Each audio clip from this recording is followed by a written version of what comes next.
আমার ডিমের তরকারিটা হয়ে গেছে, আমি এবার নামিয়ে দেবো।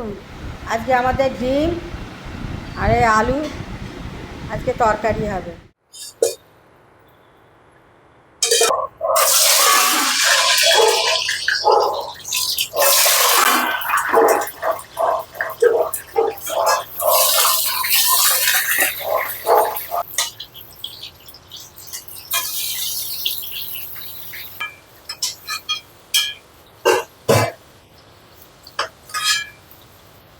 জিরে, ধনে, আদা, লঙ্কা একসঙ্গে আমি পেস্ট করেছি, দিয়ে দিলাম।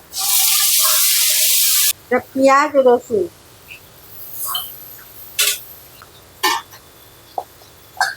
এটা হলুদ,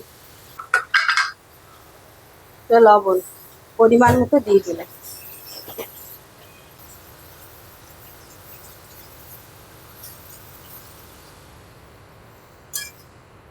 ডিম আলু একসঙ্গে ঢেলে দেবো।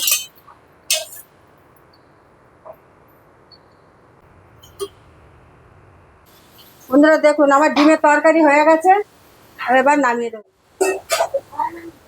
আপনারা দেখেছেন কীভাবে বানিয়েছি, ওইভাবে আপনারা বানাবেন। লাইক করবেন, সাবস্ক্রাইব করবেন, লাইক ঘন্টিটা বাজাবেন।